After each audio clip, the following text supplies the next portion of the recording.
I'd never seen anything like it before or since, and that's unusual because I've always had an interest in scientific things. I think that's even why I got selected to go to Antarctica, because a big part of the interview was about science and what I believed about things. So I really thought it was cool to see something I'd never heard of before. The whole time I was at McMurdo, I heard people talking about the wall, like that was a special place. It's pretty common to find ice walls and ice cliffs all over Antarctica. The whole place is ice, but it's all just normal white or clear ice. So I asked my friend where they get the sky ice from, and he said it comes from the wall. I don't remember exactly how he described it, but apparently there's a huge wall of sky ice in Antarctica. He said it was hundreds of miles inland from the coast. I never got to see it myself because I was only, and then I'm going to skip forward, stationed to McMurdo. I didn't get to go out on expeditions. He said it was the biggest natural structure in the world. Imagine that. He said that in the 1960s, the U.S. Army had a plan to bore a tunnel into the wall, but they didn't have a boring machine that could handle the super cold temperatures, so they had a whole testing project in Greenland where they developed ice tunnels and invented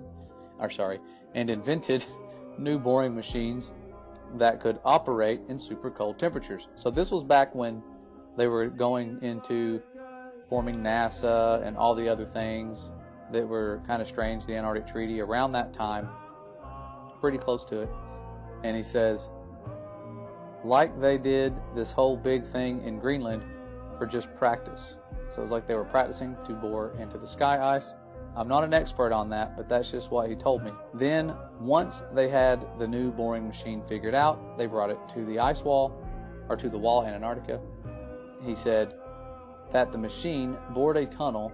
I don't remember exactly, it was like 5 or 10 miles into the wall, but that they never broke through the other side of the wall, and that they still don't know how thick the wall is even to this day. And I'm probably not remembering this part correctly, but I think he said that at first the floor of the tunnel was solid rock, but after a mile or two in, the floor was sky ice, like it was sky ice underneath after a certain point, or something like that. And apparently the wall slowly builds itself back up. So it slowly builds itself back up after you cut it, because after a year or so, the tunnel had shrunk smaller all by itself, like a self-healing wound. It starts closing up. They had to leave the boring machine inside the wall because the tunnel shrunk too small to get it back out. And after a few decades, the tunnel was completely gone, like the part of the wall was solid again. He said that now the scientists were trying to use technology to figure out how thick the wall is. He said something about putting earthquake sensors all along the wall, and that somehow you could measure the signal from an earthquake to see how thick the wall is. But he kind of lost me on that part. I never really thought about any of that after I left. It was really weird stuff, but I didn't think it was a big deal at the time.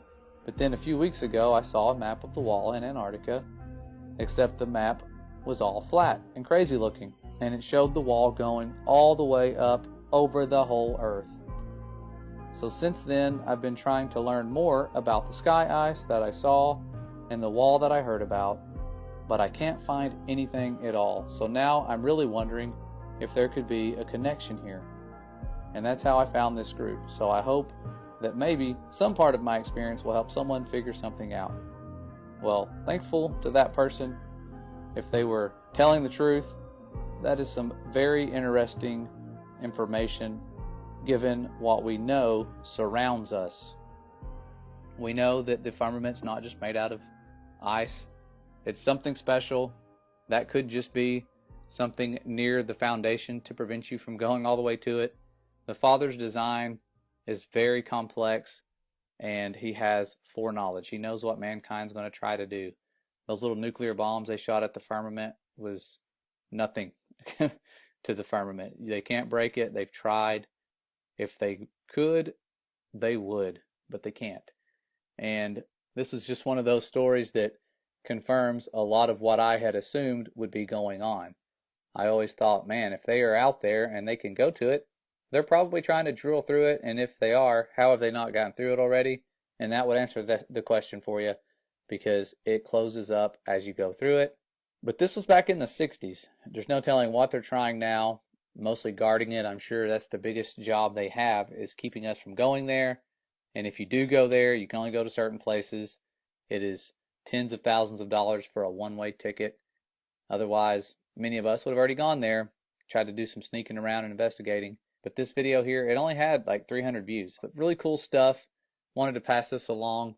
I know the days of censorship have it to where you can't find stuff like this anymore.